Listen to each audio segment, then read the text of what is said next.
Hey, Colorado. Welcome to another edition here of our Rearden Strategic Podcast. We got Joe Neville with me. How you doing, Joe? I'm doing good, man. Awesome. My name is Brandon Warwick. Thanks for joining us today. We're going to talk about some of the current events going on around our great state of Colorado. So perfect. Let's, subject on everybody's mind is the COVID thing, of course. That's kind of taking the air out of the room. Covers all the news media everywhere. What do you think, Joe? Man, I don't know. I'm getting stir crazy, and I'm seeing all these crazy stories out there of businesses being shut down permanently, but of course you got some good stories too, where you see people standing up and actually uh, doing a little bit of civil disobedience, which is important. I think that we need to maintain peace, and we don't need to get to violence. And that's not what we want, but we do want to see peaceful people stand up and do the right thing, and we need to be there to support them. So it's good to see some of these folks, like the lady down in Texas, and I saw today a story of Anytime Fitness down in Odessa, Texas, decided to keep their doors open. We just need more of that, so more people to stand up against and do the right thing, and we just need to be able to have their back. Yeah, definitely. I mean, to see the support from the community come out and defend these salon owners or business owners is really an inspiring thing. I mean, I think a lot of people, as we talked about last week, are kind of waking up to the overbearing nature of these regulations. And I know we discussed it before, but at first there was so much uncertainty. Those first couple of weeks when all of this happened, when the sports was canceled, we kind of gave everybody the benefit of the doubt in terms of staying at home, closing business down. Okay, let's see what happens. Well, guess what? Government was wrong again. They've been wrong every single time. They're wrong in terms of predicting the future. They're wrong in terms of how to handle the problems that our society is facing. And shame on us if we're going to be fooled again into accepting these government mandates to control our lives in the name of public safety. Yeah, it's getting to the point of craziness. I mean, we'll go more into detail as the show goes on, but you look at these grocery stores. The other day, of course, my honey-do list is off the charts right now, by the way. I'm getting more stuff done than I think I ever have, especially in an election year when we all are working crazy hours and overtime. But I mean, I have a vegetable garden planted, like massive vegetable garden planted. I mean, I was even able to go out and get some alpaca dung to throw into the soil, and because people are getting rid of it. And I mean, I'm going over the top, with all this stuff. But I went to Home Depot and I couldn't help but walk into the parking lot, and I look at the lines, and I'm like, one, everybody's like, elbows and what from each other in the line, and then on top of it, they're all chatting and talking, but the line goes a good 50 yards outside the door before they're letting people in. And I started looking at it, and I used to manage gyms for a living, fitness centers and fitness facilities. And people talk about how dirty they are. But I was looking at these lines, and I'm like, wait a minute. These people are going into the places. The wheels on the carts and the frames of the baskets have germs all over them, and they're not wiping the whole thing down. They're wiping the handles down to make us feel good, but they're not wiping the whole thing down. And then when these people walk in, those wheels don't get sanitized. They've been going in and out of park, where people walked and everything else. And to make things even worse, how many times have you reached onto a shelf and grabbed something off the shelf, looked at the label and said, that's not what I'm looking for, and stuck it back on the shelf, right? Or right. Kids in, and I bring my little Rugrats in there, and all of a sudden they're just smearing stuff everywhere.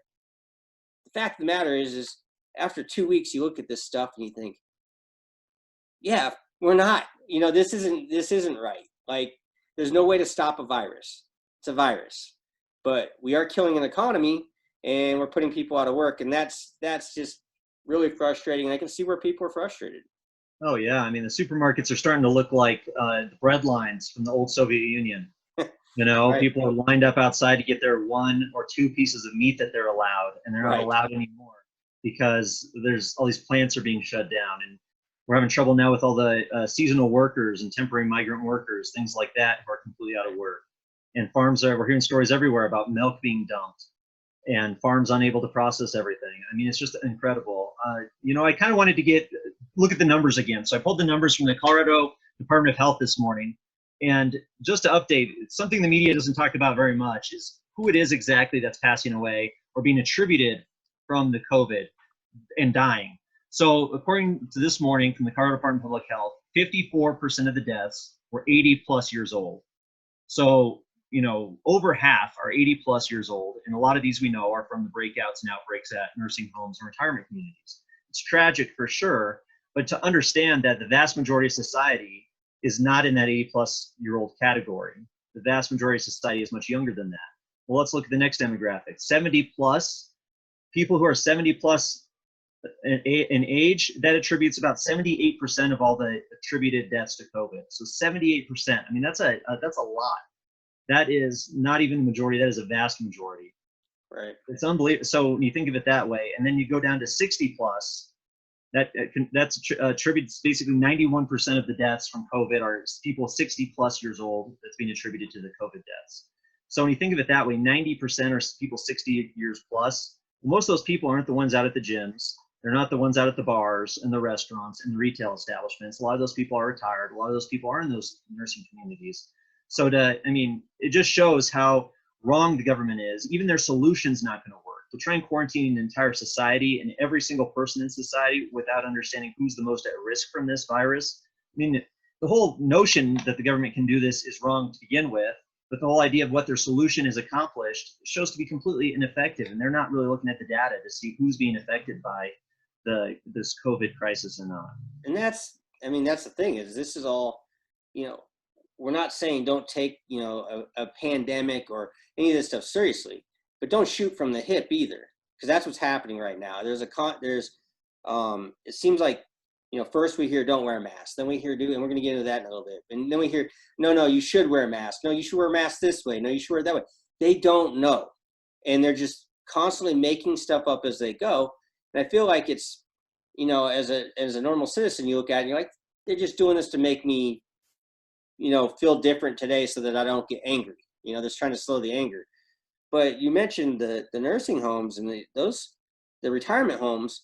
My wife's great grandmother, she's in one right now, and they locked the thing down. Like, those people are stuck in their rooms. Here you got 80, 90-year-old folks stuck in their rooms, and they're not allowed to leave their rooms. They basically bring the food in, and they drop it off. They leave the people, the nursing staff. But what kind of government just locks a bunch of people down? Well, they're all dying. Like, we look at the cases in New York right now, and all those elderly people that were in those nursing units just were locked in there to get COVID more or less and die. Like, I don't know. I mean, I feel like we should be able to take, wouldn't those people be safer at my house in quarantine than they would in those nursing units? Right. But that's not what they want us to do. They want us to lock these folks down. So those are questions we should all be asking. But the shoot from the hip mentality of the government, like one day to the next, things are changing. Well, it's not working. So the only thing they're doing is making the matter worse and making everything right. worse. What happened to individual responsibility and individuals Right. deciding how they're going to protect themselves rather than some sort of one size fits all mandate coming from on high, trying to force everybody, into these little square holes to follow the same rules, regardless of what community you're in and what age you are. I mean, it's just ridiculous. It's a perfect example of why socialism always fails, why government central planning, to be more clear, always fails. Yep. They don't have enough information nor the incentives to make good choices. And it's going to create more economic hardship. And unless people start paying attention and doing something about it, we're going to see more and more of that.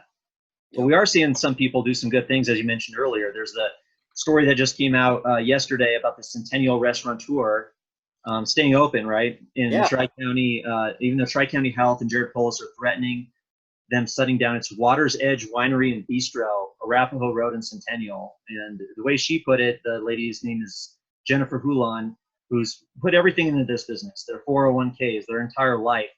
Everything has gone into this business. And that's kind of the American story. That's the American entrepreneur who works hard, makes some money, and then creates a business to better their community. And she's fighting for her life, basically, fighting for her life's work. And hats off to her and all the other business owners out there who are staying open regardless of what the government's telling them to do. And like you said, they just need that support. They need the support of the public and people to pay attention to what they're doing and not let the government bullies come in and shut them down. Absolutely. I mean, there was a huge court win in Texas for the salon, the lady that ran the salon, and she was just released today. after the Texas Supreme Court came in and said, no, you can't do that. Which, you know, it was good to see Governor Abbott, come out after the fact. He shouldn't have probably put the rules in the first place, but nevertheless, it's a sign that government, you know, that oversteps, people are going to stand up, they're going to fight back, and you know, this is the type of civil disobedience that we should see. People getting up, keeping their businesses open when they can, because you understand the threat. I couldn't imagine if my business were being shut down and I had to face a fine I couldn't pay, or jail time, or closing. That's a tough decision. So hats off to this lady for making that tough decision. And we need to support them. We need to support her and people like her that are doing this. But more than that, we need to put some pressure on the government, and specifically Governor Polis and the health departments, and say, hey, enough is enough. You know, you can't ruin people's lives. And I know they're going to argue and say, well, we're saving lives. There's 600. Last week we were doing the show, I mentioned 700 to 800 people were hospitalized. This week it's 600 some odd people are hospitalized. That's after Weld County has opened their doors completely, and after we've done all these protests on the streets. 600 some odd people hospitalized. The numbers are going down, and these people need to make a living. You know, when you back people in a corner, that's not a good thing, and we need to be wary of that and be good stewards of the positions of power that people have. And so we as citizens need to put some peaceful, let me remind you, peaceful pressure back on Polis and them, and let them know that they need to open up. Exactly. We need to open up and get business as normal without all of these ridiculous new mandates and phases and safer at home type of stuff. I mean, it's still central planning. It's still going to fail. It's still wrong. The good thing is people are, as you said, they're disobeying. They're not following along with it. They're out there. I mean, I was out hiking today here in Golden, and I can tell you most people weren't wearing a mask. I went to a local business. Yep. People weren't wearing, the business owners weren't wearing masks. I mean, people are getting to that point where they're just not going to do it. They're not going to follow along with it. And I can see people are a little bit on edge because it is very divisive. You know, one side says, yes, wear the mask. The other side says, hey, we don't care. We don't care. You know, and it's interesting to see as we transition more into a normal type of economy, basically with less shutdown regulations, less restrictions on our economic activity, that the government's coming in with more and more mandates. As we saw, City of Denver, $1,000, $999 if you're not wearing a mask. I mean, that's crazy. What about the people who have medical issues? I suppose there is a medical exemption. I did see one of the news agencies was reporting that. So here's a tip for anybody out there who doesn't want to wear a mask and get stopped. Just tell them you have some sort of medical problem. And, you know, they can't ask you what that is because you have the privacy to keep that to yourself. It's creating Polis said we're going to, we're going to become a mask. I can't remember, I'm paraphrasing, a mask wearing culture. That's where we're going in Colorado. Says who? Says the governor?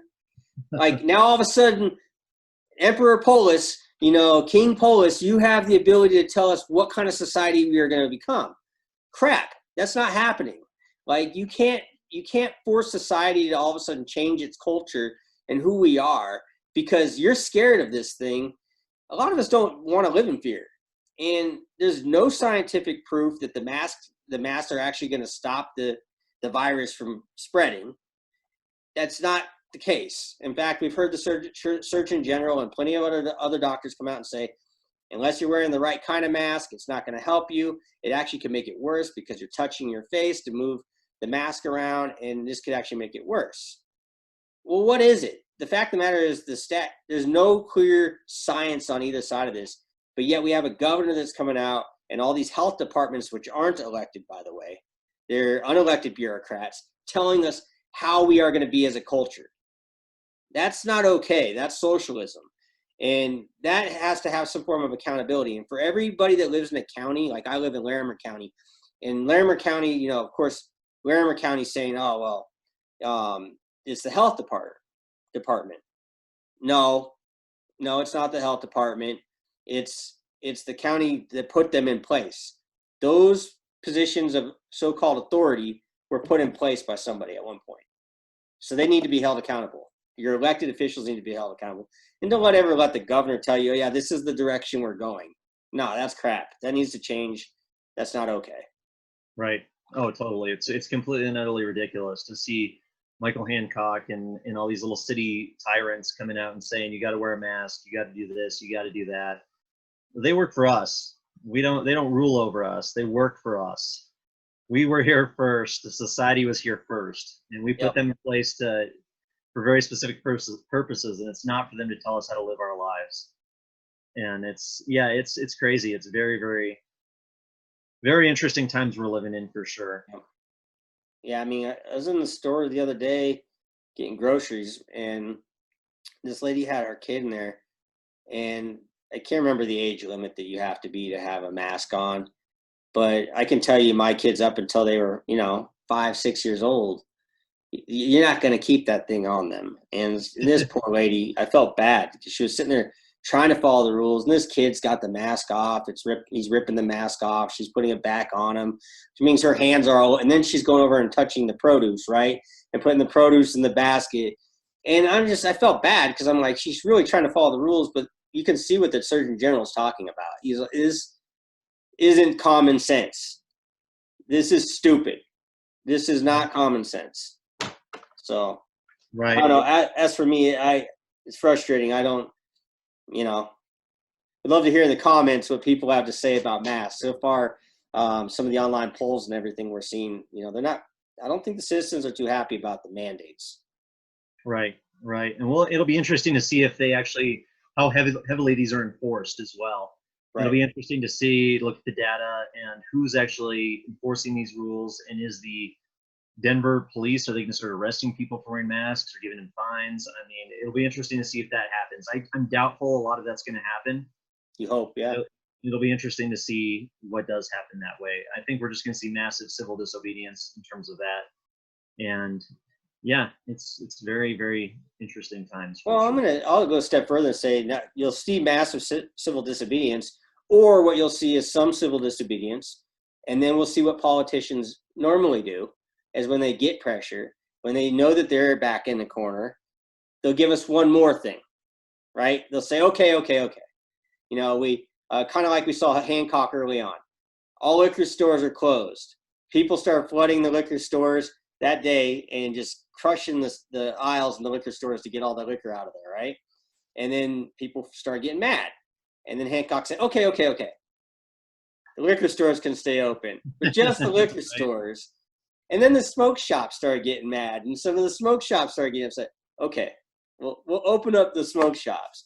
And they kind of went down the line with a lot of these businesses, which is also another reason to question authority, right? Like, why are we doing this if you're just going to open things up a little at a time? It must not be that serious. Right. And sooner or later, I think that's what I think will happen is you're going to see pressure. People will do some civil disobedience. They'll get stuck in a corner, kind of like the lady in Texas at the salon. Then all of a sudden, Abbott has to get up and backtrack in Texas. Same things had been happening here and all over the country. That's what I think will happen. It's just going to take the citizens to actually get some pressure back peacefully. Exactly. That's a great point to bring up. And it is a golden age for citizen activism with the internet and the ability Yeah. for people to communicate and organize. So it'll be interesting to see. That's for sure.